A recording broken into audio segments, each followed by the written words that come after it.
Assalamualaikum warahmatullahi wabarakatuh. Perkenalkan, nama saya Sri Wayuningsi dengan NIM 123070119. Saya akan membahas tentang keamanan informasi digital dalam perbankan. Yang pertama, kita akan membahas pengertian keamanan informasi digital. Nah, keamanan informasi digital adalah upaya untuk melindungi data dan sistem digital dari akses penggunaan, pengungkapan, pengubahan, atau perusahaan yang tidak sah.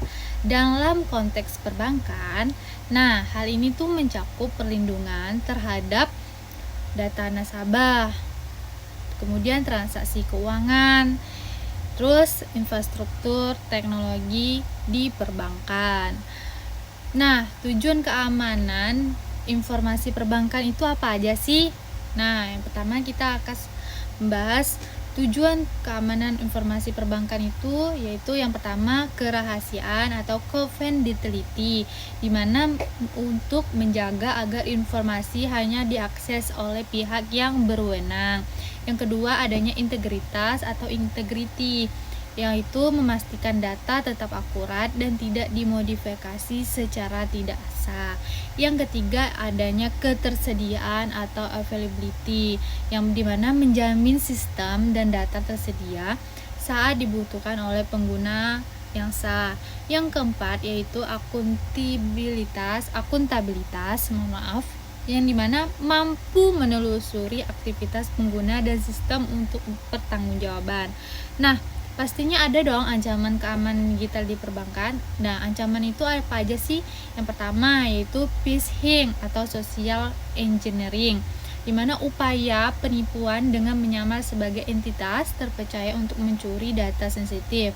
Yang kedua yaitu malware dan ransomware, di mana program berbahaya yang bisa mencuri data, mengenkripsi file, atau merusak sistem. Dan ketiga yaitu data breach atau kebocoran informasi pribadi atau keuangan nasabah.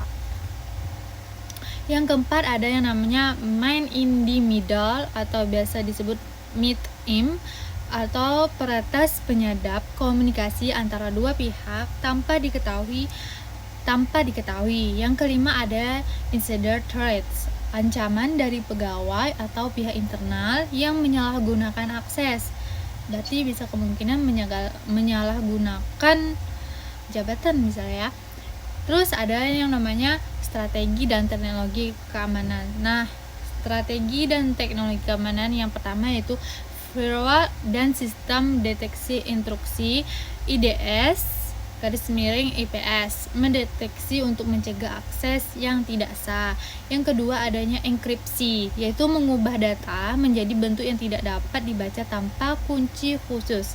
Yang ketiga, autentikasi ganda atau biasa two-factor authentication, tambahan lapisan keamanan saat login. Yang keempat adanya manajemen akses, pengaturan hak akses berdasarkan peran pengguna. Yang kelima adanya audit dan monitoring, pemantauan aktivitas sistem dan pengguna secara berkala. Dan keenam adanya backup dan disaster recovery, untuk perlindungan terhadap kehilangan data karena bencana atau serangan. Kemudian kita masuk ke pembahasan regulasi dan standar terkait. IC 27001, Standar Sistem Manajemen Keamanan Informasi.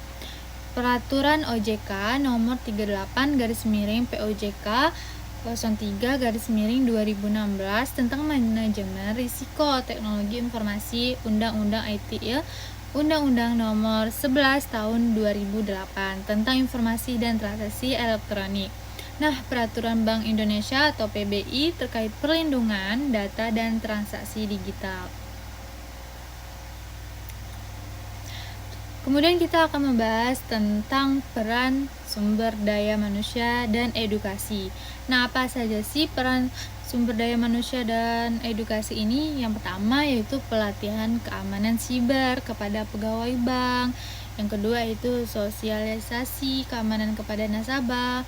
Yang ketiga itu kebijakan internal tentang penggunaan sistem dan perangkat. Nah, kemudian kita akan melanjutkan tentang tantangan dalam implementasi.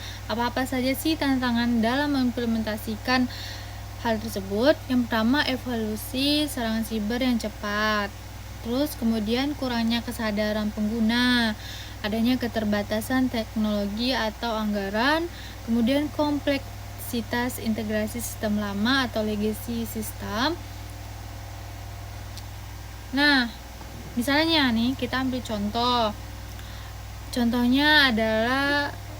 dalam materi ini adalah kebocoran data nasabah di bank besar akibat malware yang menginfeksi email pegawai yang menyebabkan hilangnya kepercayaan nasabah dan denda dari regulator. Oke, lanjut, yaitu kesimpulannya. Dapat saya simpulkan dari materi ini, keamanan informasi digital itu adalah aspek vital dalam operasional perbankan. Maka dari itu, bank harus mengadopsi pendekatan berlapis dan proaktif, termasuk penggunaan teknologi canggih, kepatuhan terhadap regulasi, dan peningkatan kesadaran keamanan bagi seluruh pihak yang terlibat. Nah, mungkin hanya itu yang dapat saya sampaikan untuk materi ini. Saya Sri Wahyunisi mohon pamit undur diri dan terima kasih. Assalamualaikum warahmatullahi wabarakatuh.